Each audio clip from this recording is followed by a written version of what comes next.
السلام علیکم ورحمۃ اللہ وبرکاتہ۔ الحمد للہ نحمده ونستعینه ونستغفره ونؤمن به ونتوکل علیہ ونعوذ باللہ من شرور انفسنا ومن سیئات اعمالنا من يهده الله فلا مضل له ومن يضلل فلا هادي له ونشهد ان لا اله الا الله وحده لا شريك له ونشهد أن محمدا عبده ورسوله أرسله بالحق بشيرا ونذيرا بين يدي الساعة من يطع الله ورسوله فقد رشد واهتدى ومن يعصهما فإنه قد غوى أما بعد أعوذ بالله من الشيطان الرجيم بسم الله الرحمن الرحيم يا أيها الذين آمنوا كتب عليكم الصيام كما كتب على الذين من قبلكم لعلكم تتقون صدق الله العلي العظيم إن الله وملائكته يصلون على النبي يا أيها الذين آمنوا صلوا عليه وسلموا تسليما اللهم صل على سيدنا نبينا مولانا محمد وعلى آله وصحبه وسلم رب اشرح لي صدري ويسر لي أمري واحلل عقدة من لساني يفقهوا قولي۔ انتہائی قابل احترام بزرگوں، بھائیوں، عزیز نوجوان دوستوں اور پیارے بچوں، مسجد میں اگر آپ آگے کی طرف جگہ دیکھیں تو ممکن ہے تو آپ آگے کی طرف سرک آئیں، اور صف میں اگر بچے ہوں تو ان کو اپنے ساتھ ہی رہنے دیں، ان کو پیچھے نہ کریں۔ محترم بھائیوں، 2 سال کی فرقت کے بعد، 2 سال کی جدائی کے بعد رمضان کا یہ مبارک مہینہ اللہ تعالیٰ کے فضل سے ہمیں میسر ہوا، اور بڑی تیزی کے ساتھ یہ اب گزر بھی رہا ہے۔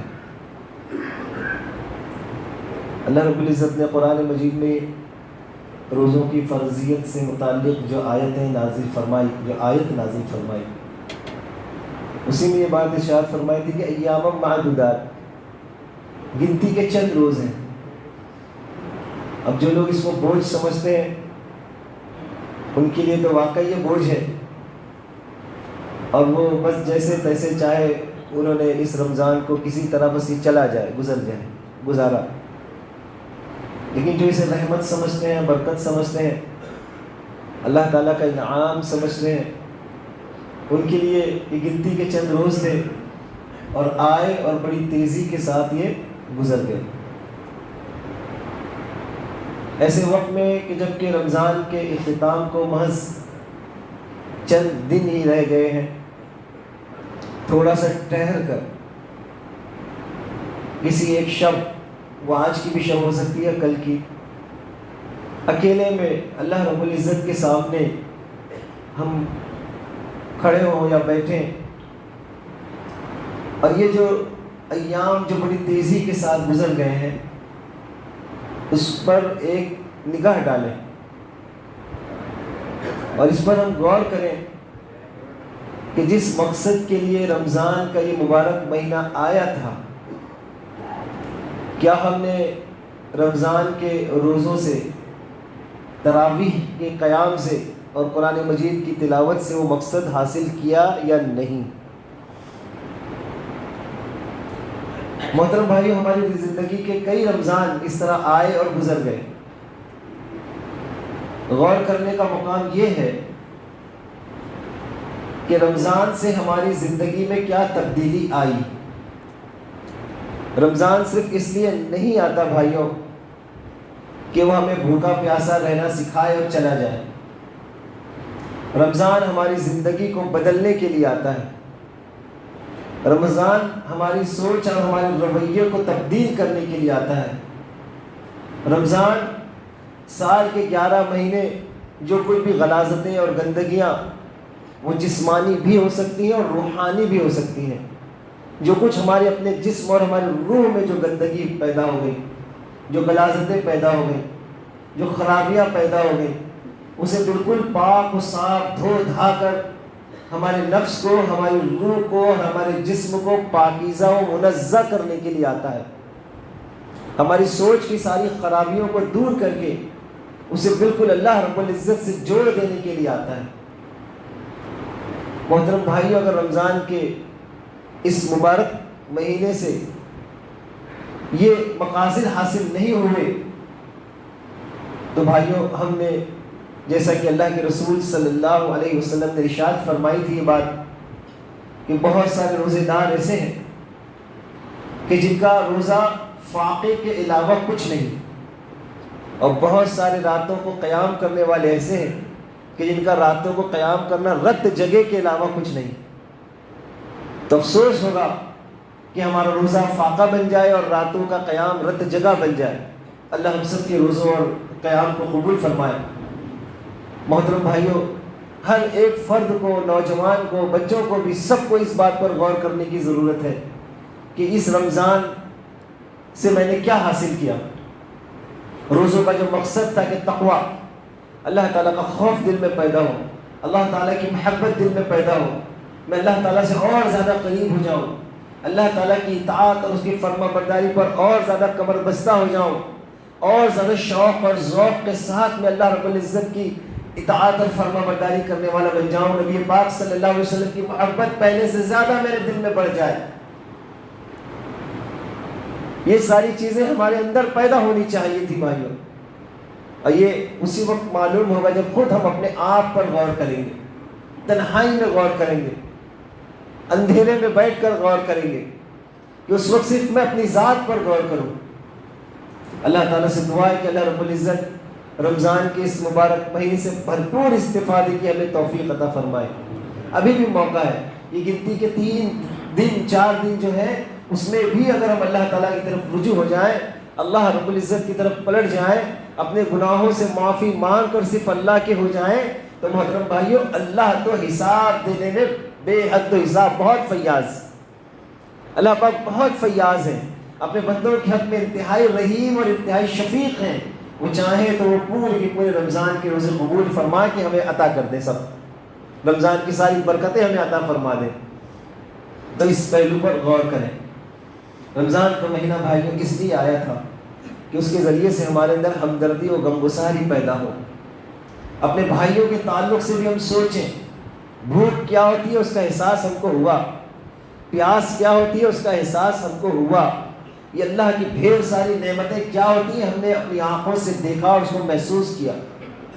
اللہ کے کتنے بندے ایسے ہیں بھائیوں جو بھوک اور پیاس کے ساتھ اپنی زندگی گزارتے ہیں۔ پانی اگر میسر آ بھی جائے کسی طرح تو وہ اللہ تعالیٰ کی ان نعمتوں سے فائدہ نہیں اٹھا پاتے جس سے ہم فائدہ اٹھایا، جسے ہم نے رمضان کے اس مہینے میں۔ رمضان ہمیں یاد دلانے آیا ہے کہ ہم اپنے بھائیوں کے بارے میں بھی سوچیں، اپنے پڑوسی کے بارے میں سوچیں۔ اللہ کے نبی صلی اللہ علیہ وسلم نے فرمایا کہ وہ شخص مسلمان نہیں ہو سکتا، مومن نہیں ہو سکتا، خدا کی قسم وہ شخص مومن نہیں ہو سکتا، خدا کی قسم وہ شخص مومن نہیں ہو سکتا کہ جس کا پڑوسی بھوکا سوئے اور وہ پیٹ بھر کے کھانا کھائے، اس کے پڑوسی کو کھانا میسر نہ آئے، اس کے پڑوسی کو ڈھنگ کی غذا میسر نہ آئے اور وہ خوب پیٹ بھر کر کھانا کھا لے۔ اللہ کے نبی صلی اللہ علیہ وسلم نے فرمایا کہ وہ شخص مومن نہیں ہو سکتا۔ تو مومن کی تو بنیادی صفت یہ ہے کہ وہ اپنے بارے میں کم، دوسروں کے بارے میں زیادہ سوچے، دوسروں کی فکر کرنے والا ہو۔ اب پڑوسی سے صرف وہی مراد نہیں ہے کہ جس کی دیوار ہمارے گھر کی دیوار کامن ہو، ہمارے محلے کے لوگ، ہماری سوسائٹیز کے لوگ، ہمارے آس پاس کے لوگ، اس مسجد کے جس میں آپ نماز پڑھتے ہیں اس مسجد کی حدود میں آنے والے سارے گھر، یہ سب ہمارے پڑوس کے لوگ ہیں۔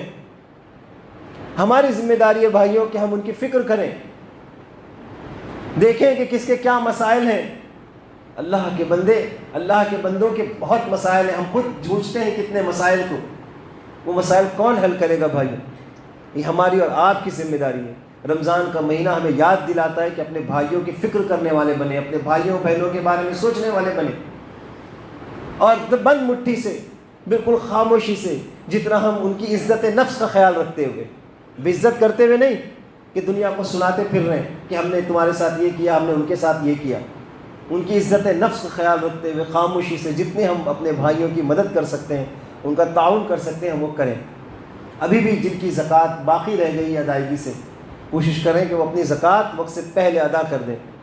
فطرہ بھی وقت سے پہلے دیا جا سکتا ہے، ضروری نہیں ہے کہ وہ عید والے دن ہی دیا جائے۔ فقہا فرماتے ہیں کہ وہ اتنا پہلے تو ضرور دیا جائے کہ جس کو فطرہ دیا جا رہا ہے وہ اس سے اپنی ضرورت پوری کر لے۔ اب اگر آپ نے سوچ رکھا ہے کہ عید والے دن ہی ان کو فطرہ دیں گے تو محترم بھائیوں وہ اپنی ضرورتیں کیسے پوری کر سکیں گے؟ تو کوشش یہ کریں کہ اگر قبل از وقت آپ دے سکتے ہیں، عید سے پہلے دے سکتے ہیں، تو آپ اپنی فطرے کی رقم نکالیں اور دل کھول کر نکالیں۔ یہ کہ نہیں بالکل جو وہ گرام اور کلو اور گرام ناپ کے اتنا پیسہ نکالیں، دل کھول کر اللہ سے جب اس بات کی امید رکھتے ہیں کہ وہ آپ کو بے حد و حساب دے، تو آپ بھی اللہ تعالیٰ کے راستے میں خرچ کرنے میں یہ گن گن کے ناپ کے نہ نکالیں، بلکہ زیادہ اپنی طرف سے زیادہ نکالیں، اور کوشش یہ کریں کہ فطرہ مستحقین تک وقت سے پہلے پہنچ جائے۔ جماعت اسلامی کے بیت المال کے تحت فطرے کی تقسیم کا نظم یہاں پر قائم ہے، اور الحمدللہ ہر سال عید کی نماز سے پہلے بلکہ چاند رات تک مستحقین تک بہت ہی پابندی کے ساتھ، پوری تحقیق کے ساتھ فطرہ پہنچایا جاتا ہے۔ آپ چاہیں جس کو دیں، لیکن اگر آپ کو کہیں دقت آتی ہے تو آپ بیت المال میں بھی جمع کرا کر اپنے فطرے کی رقم ضرورت مندوں تک پہنچوا سکتے ہیں۔ محترم بھائیوں، رمضان کا مہینہ اس لیے آیا تھا کہ قرآن مجید سے ہمارا تعلق جڑ جائے۔ رمضان نزول قرآن کا مہینہ ہے، شہر رمضان الذی انزل فیہ القرآن۔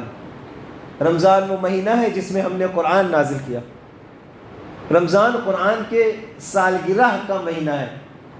رمضان نزول قرآن کے جشن کا مہینہ ہے، خوشیاں منانے کا مہینہ ہے، اس بات پر کہ اللہ رب العزت نے اتنی عظیم الشان کتاب ہمیں نصیب فرمائی۔ بہت سے ہمارے مصلیان نے بڑی پابندی کے ساتھ ایک خاص مسجد کا اہتمام کرتے ہوئے رمضان کی تراویح کو مکمل کیا اور قرآن مجید مکمل سنا۔ ہمارے بہت سارے مصلی ایسے ہیں، ہماری مائیں اور بہنیں بھی خاص طور پر اور بچے بھی، جنہوں نے اہتمام کے ساتھ رمضان کے اس مہینے میں قرآن مجید مکمل کیا۔ محترم بھائیوں، قرآن سے ہمارا تعلق صرف ثواب کی حد تک محدود ہو کر نہ رہ جائے، صرف ثواب کی حد تک ہم قرآن پڑھنے والے بن کر نہ رہ جائیں۔ آپ نے اپنے سلیبس کی، انجینئرنگ کی، میڈیکل کی اور آرٹس کی نہ جانے کتنی کتابیں پڑھ کے ختم کی ہیں اور ایگزام دیے، امتحانات دیے۔ قرآن مجید کو کبھی سمجھ کر پڑھنے کی کوشش کی؟ قرآن کتاب ہدایت ہے۔ قرآن اس لیے آیا ہے کہ وہ ہماری زندگیوں کو بدل ڈالے۔ قرآن اس لیے آیا ہے کہ قرآن مجید کی ہدایت کی روشنی میں، قرآن مجید کے بتائے ہوئے طریقے کے مطابق ہم اپنی زندگیوں کو بدلیں۔ تو کیا ہم نے قرآن مجید کے ساتھ اپنی زندگی گزارنے کا عہد کیا؟ قرآن مجید ہم نے ترجمے کے ساتھ پڑھ کر اسے سمجھنے کی کبھی کوشش کی؟ ابھی حضرت مولانا سجاد نعمانی مدد ذلہ العالی کا بیان سن رہا تھا، کتنی پیاری بات انہوں نے کہی کہ آپ جھوٹ کو گناہ سمجھتے ہیں، آپ چوری کو گناہ سمجھتے ہیں، آپ زنا کو گناہ سمجھتے ہیں، بدکاری کو گناہ سمجھتے ہیں، اور قرآن مجید کو بے سمجھے بغیر پڑھنے کو گناہ نہیں سمجھتے۔ کوشش ہی نہیں کرتے پوری زندگی کہ ایک بار قرآن مجید کو سمجھ کر پڑھ لے، قرآن مجید سے ہدایت حاصل کر لے، کبھی اس کی کوشش نہیں کرتے۔ بغیر سمجھے پڑھنے کا بھی ثواب ہے، ہر نیکی کے بدلے میں 10، ہر حرف کے بدلے میں 10 نیکی یقیناً ملے گی۔ اللہ تو دینے میں بہت فیاض ہے۔ لیکن محترم بھائیوں، قرآن مجید آیا اس لیے ہے کہ اسے سمجھ کر پڑھ کر اپنی زندگی کو بدلا جائے۔ تو محترم بھائیوں، ہم نے ابھی 3 باتیں آپ کے سامنے عرض کی ہیں۔ ایک تو روزوں کا مقصد، جس پر آپ کو غور کرنا ہے کہ وہ مقصد حاصل ہوا یا نہیں۔ دوسری بات ہم نے آپ کے سامنے عرض کی کہ اپنے بھائی بندوں کی خبر گیری اور ان کی ضرورتوں کو پورا کرنا، اور ایک اور بات سن لیں کہ ضرورتوں کو پورا کرنے کے معاملے میں یہ بات مانے نہیں ہونی چاہیے کہ میں خود غریب ہوں یا میں خود ضرورت مند ہوں۔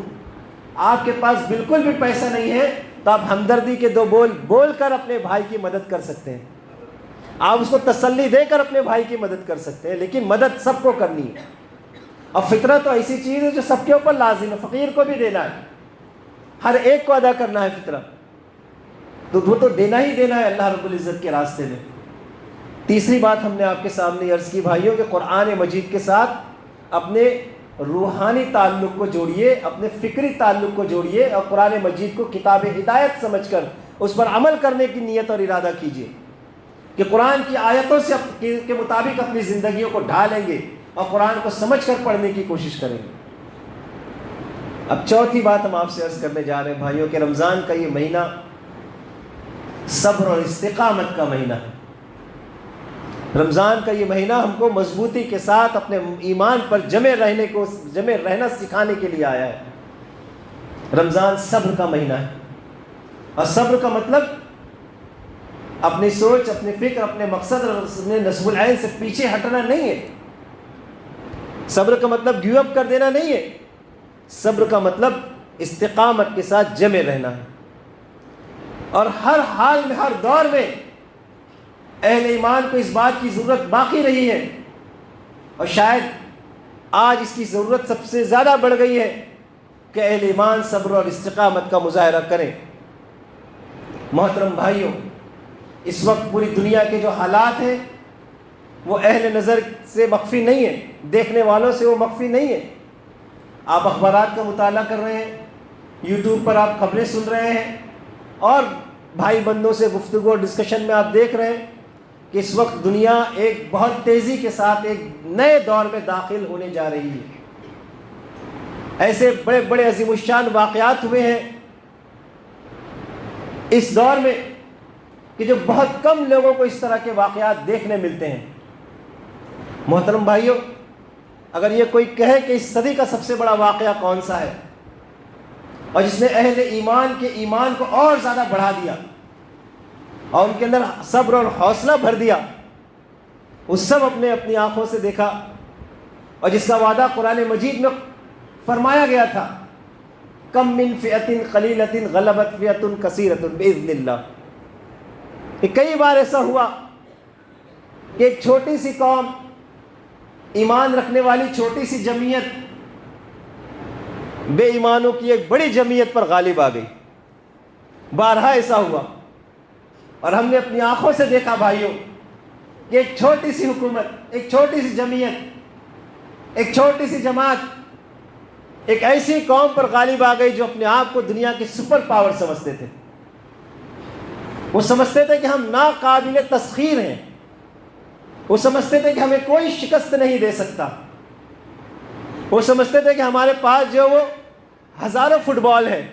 فٹ بال سنتے ہیں آپ؟ اس سے پہلے ہم نے آپ کے سامنے عرض کی تھی یہ بات کہ ایک اگر ڈال دیں تو دنیا ختم ہو جائے۔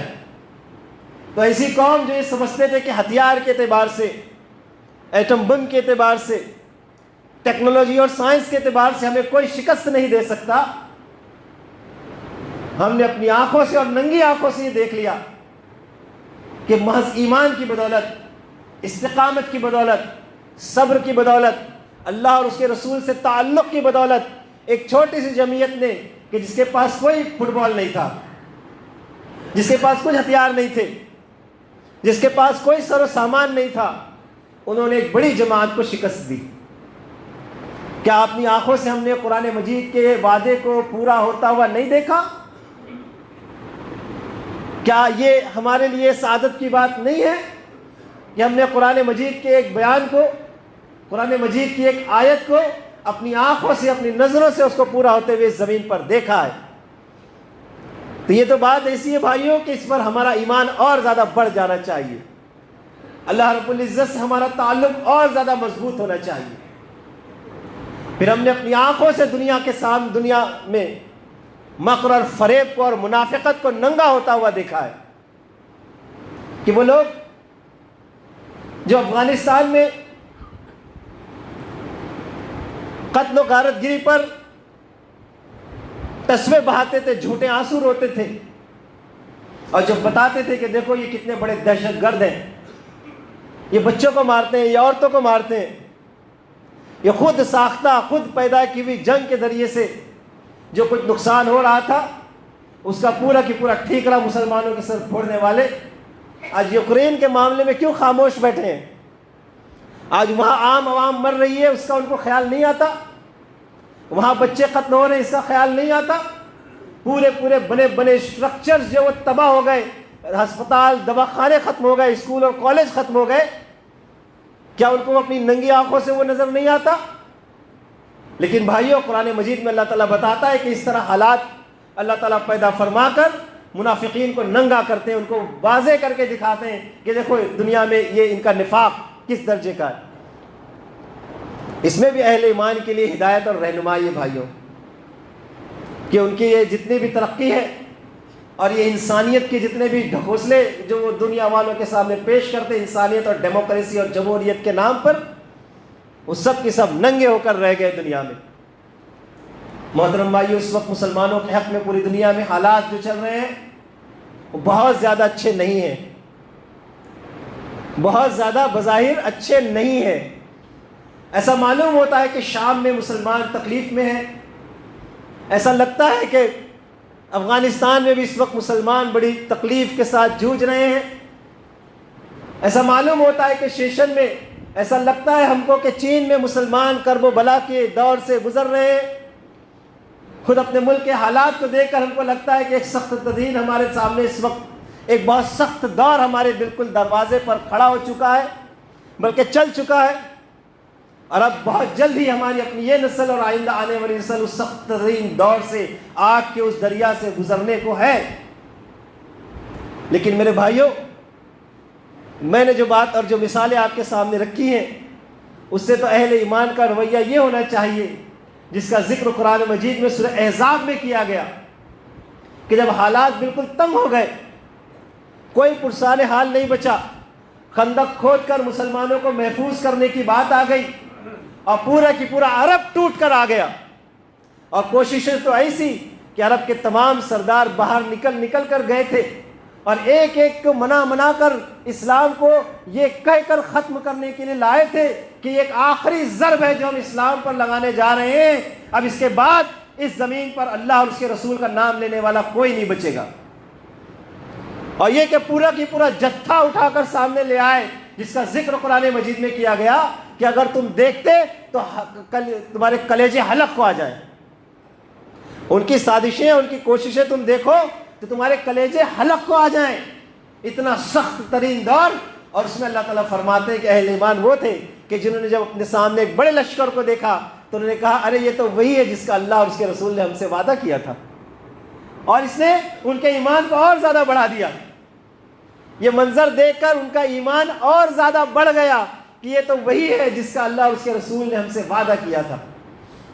لہذا محترم بھائیوں، مایوس ہونے کی بات نہیں ہے۔ کبھی طلاق، 3 طلاق کا مسئلہ ہے، کبھی اذان کا مسئلہ ہے، اب نماز کا مسئلہ آئے گا، پھر اس کے بعد حج پر بھی پابندیاں لگنے کی باتیں آئیں گی، اور اس کے بعد نہ جانے کون کون سے ہتھ کنڈے آزمائے جائیں گے۔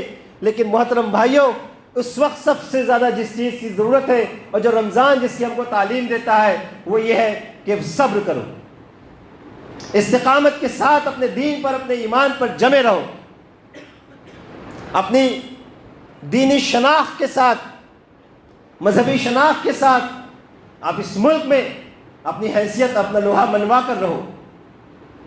محترم بھائیوں، قرآن مجید میں اللہ رب العزت نے یہ بات ارشاد فرمائی کہ لَتُبْلَؤُنَّ فِي أَمْوَالِكُمْ وَأَنفُسِكُمْ وَلَا تَسْمَعُنَّ مِنَ الَّذِينَ أُوتُوا الْكِتَابَ مِنْ قَبْلِكُمْ وَمِنَ الَّذِينَ أَشْرَكُوا أَذًى كَثِيرًا وَإِن تَصْبِرُوا وَتَتَّقُوا فَإِنَّ ذَلِكَ مِنْ عَزْمِ الْأُمُورِ، کہ تمہیں مال اور جان دونوں کی آزمائشیں پیش آ کر رہیں گی۔ پھر سن لیں بھائیوں، ہمارے بہت سارے رفقا، بہت سارے ساتھی اس وقت بہت حالت امن میں ہیں، کیونکہ ابھی جو کچھ آگ آ رہی ہے اس کی تپش ان کے گھروں تک نہیں پہنچی۔ وہ سمجھ رہے ہیں کہ دنیا میں بہت امن اور سکون ہے، ان کی روزی روٹی چل رہی ہے، ان کے گھر میں بہت اچھا کھانا پک رہا ہے، سب اچھے سے چل رہا ہے۔ لیکن اللہ والوں سے پوچھئے کہ اس وقت ایک بہت بڑا طوفان ہمارے دروازے تک پہنچ چکا ہے، ایک بہت بڑا سیلاب چل چکا ہے، اب آنے کو نہیں ہے، چل چکا ہے، اب بہت جلد وہ اپنی لپیٹ میں سب کو لینے والا ہے۔ ایسے میں بہت ساری ہماری ملی تنظیمیں اور جماعتیں اپنے اپنے طور پر اس سیلاب کا مقابلہ کرنے کے لیے تیار کھڑی ہیں، اور اپنے اپنے طور پر وہ کوششیں کر رہی ہیں۔ محترم بھائیوں، اپنی اپنی ملی جماعتوں اور تنظیموں پر اور اجتماعیتوں پر اعتماد کیجئے، بھروسہ کیجئے کہ ایسے سخت ترین حالات میں وہ لوگ بے لوث آپ سے کوئی اجر مانگے بغیر ان سارے حالات کا مقابلہ کرنے کے لیے رات اور دن ایک کیے ہوئے ہیں، ان کی نیندیں اڑی ہوئی ہیں اور وہ کوششیں کر رہے ہیں۔ ایک ٹرینڈ چلا ہوا ہے واٹس ایپ پر اور سوشل میڈیا میں کہ لیڈران کیا کر رہے ہیں، مسلمانوں کے رہنما کیا کر رہے ہیں، جماعتیں کیا کر رہی ہیں۔ آپ یہ دیکھیں کہ آپ کیا کر رہے ہیں۔ آپ ملی تنظیموں اور جماعتوں پر الزام ڈال کر ان کے مورائل کو اور ڈاؤن کرنے کی کوشش کر رہے ہیں اور ان کے خلاف سازشیں کر رہے ہیں، اور ان کو میدان میں کھڑے ہونے میں آپ ان کو اور کمزور بنانے کی کوشش کر رہے ہیں اپنے بیانات سے اور اپنی نکڑ کی جو یہ ڈسکشنز ہوتے ہیں نا اس کے ذریعے سے۔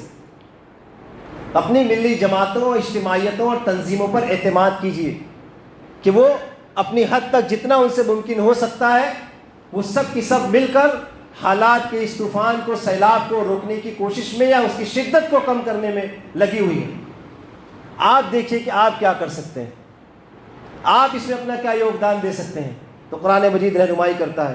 قرآن مجید کہتا ہے کہ تمہیں مال و جان دونوں کی آزمائشیں پیش آ کر رہیں گی، اور تم اہل کتاب اور مشرکین سے، یہود سے اور مشرکین سے، اہل حنوت سے بہت سی تکلیف دہ باتیں سنو گے۔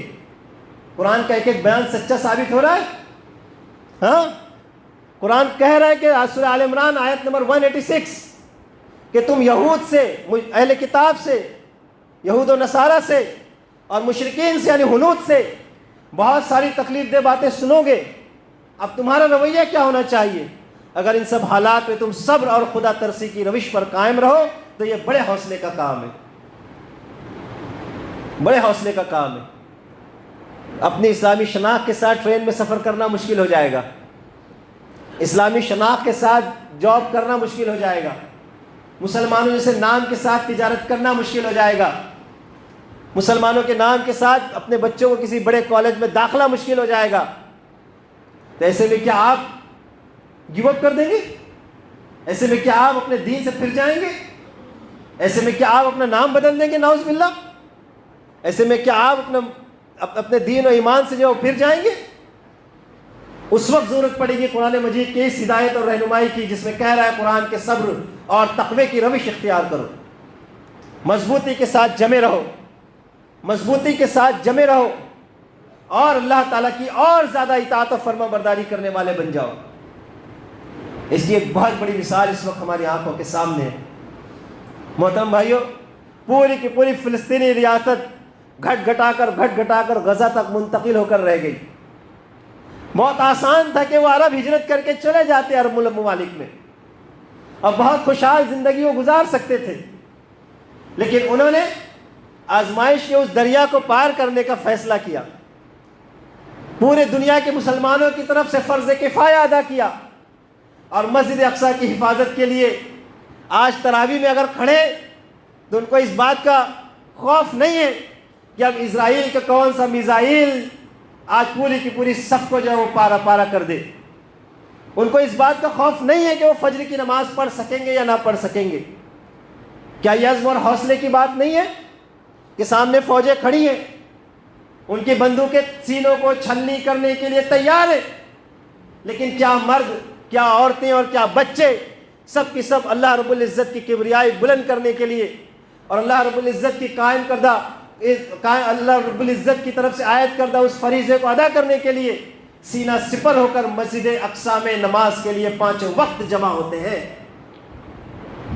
وہ چاہتے ہیں کہ مسجد اقصیٰ ڈھا دی جائے، وہ چاہتے ہیں کہ مسجد اقصیٰ مسمار کر کے وہاں پر وہ اپنی بنیادوں پر ہیکل سلیمانی تیار کریں، وہ ان کا مقصد ہے۔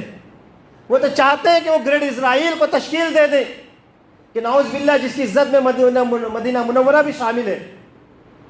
وہ اپنی چال چل رہے ہیں اور اللہ رب العزت اپنی تدبیر فرما رہے ہیں، لیکن آپ یہ نہیں دیکھتے کہ اللہ رب العزت کی تدبیر کا ایک بہت بڑا حصہ وہ مسلمان ہیں، وہ جیال مسلمان اور مجاہدین ہیں کہ جن کے پاس کوئی ہتھیار نہیں ہے محض غلیل کی بدولت، جن کے پاس کوئی بم نہیں ہے صرف پتھروں کی بدولت، جن کے پاس اپنا علاج کرنے کے لیے دوائیں نہیں ہے صرف اللہ رب العزت کی نصرت کی بدولت، وہ اپنے دین و ایمان کی حفاظت کرتے ہوئے بلکہ مسجد اقصیٰ کی حفاظت کے لیے آج اس غزہ اور فلسطین میں اپنی جان اور مال کا نذرانہ پیش کر رہے ہیں۔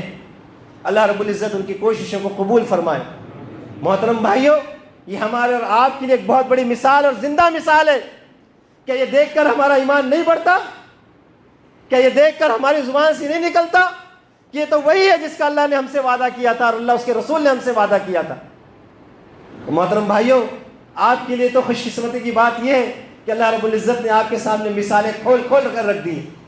قرآن مجید کی ایک ایک آیت کھول کھول کر ہمارے سامنے آ رہی ہے کہ شاید جس کا مطلب سمجھنا کسی زمانے میں مشکل ہوتا تھا، آج اس کا مطلب سمجھنا ہمارے لیے زیادہ آسان ہو گیا ہے۔ تو محترم بھائیوں، عزم اور حوصلے کا دامن کبھی نہ چھوڑیں، صبر اور استقامت کا دامن کبھی نہ چھوڑیں۔ اپنے بچوں کو بتائیں کہ وہ کس قوم سے تعلق رکھتے ہیں۔ ہمارے خون میں ہماری روح میں قوم رسول ہاشمی کا خون دوڑ رہا ہے۔ محترم بھائیوں، ہمارا تعلق آخری نبی سیدنا محمد رسول اللہ صلی اللہ علیہ وسلم سے ہے۔ ہم اس اللہ کے آگے سر و سجود ہوتے ہیں، سر جھکاتے ہیں جو اس پوری کائنات کا خالق اور مالک ہے۔ ہم کسی حالت میں بھی کمزور نہیں ہیں، کسی حالت میں بھی پچھڑے ہوئے نہیں ہیں۔ محترم بھائیوں، ہمارے لیے سب سے بڑی خوشی کی بات اور سب سے بڑی اطمینان کی بات یہ ہے کہ اللہ مولانا لا مولا لکم، کہ اللہ ہمارا مولا ہے اور تمہارا کوئی مولا نہیں ہے۔ اللہ ہمارا مالک ہے، تمہارا کوئی مالک نہیں ہے۔ اللہ اس گئی گزری حالت میں بھی ہماری سنے گا، تمہارا کوئی سننے والا نہیں ہے۔ تمہاری ساری دولتیں، تمہارے ہتھیار، اس کا حال تو ہم نے اپنی آنکھوں سے اپنے سامنے دیکھ لیا، اور ایمان کی کیا طاقت ہوتی ہے، ایمان کا کیا وزن ہوتا ہے، وہ آج ہم اپنی آنکھوں سے دیکھ رہے ہیں۔ تو محترم بھائیوں، ایمان اور حوصلے کا دامن کبھی بھی نہ چھوڑیں، اور اپنے بچوں کو سکھائیں، اپنی نسل کو ایمان کی حرارت اپنے بچوں تک منتقل کریں۔ اللہ تعالیٰ سے دعا ہے کہ سبحانہ تعالیٰ پوری دنیا میں اہل ایمان جہاں جہاں اپنے دین کی حفاظت کے لیے، اپنے دین کی قیامت کے لیے جد و جہد کر رہے ہیں، اللہ رب العزت ان کی کوششوں کو قبول فرمائے۔ اس ملک میں مسلمانان ہند جو کچھ کوششیں کر رہے ہیں، اللہ پاک ان کی کوششوں کو قبول فرمائے۔ ہم اللہ سے آزمائش کی دعا نہیں کرتے ہیں، لیکن یہ ضرور عرض کرتے ہیں کہ اگر آزمائش ہماری قسمت میں مقدر ہے تو اللہ تعالیٰ ہمیں استقامت عطا فرمائے۔ آزمائش کے اس دریا کو اللہ ہمیں صبر استقامت کے ساتھ پار کرنے کی توفیق نصیب فرمائے۔ اللہ رب العزت ہمارے صیام کو، ہمارے قیام کو قبول فرمائے۔ اللہ کے راستے میں جو کچھ صدقات و خیرات ہم نے کی، اللہ اسے قبول فرما لے۔ قرآن مجید سے ہمارا تعلق جوڑ دے، قرآن کو ہمارے سینوں کا نور بنا دے، اور تمام غموں کا اور بیماریوں کا علاج بنا دے۔ اللہ رب العزت ہمیں اپنی بارگاہ میں قبول فرما لے۔ ربنا تقبل منا انک انت السمیع العلیم وتب علینا انک انت التواب الرحیم وآخر دعوانا الحمد للہ رب العالمین۔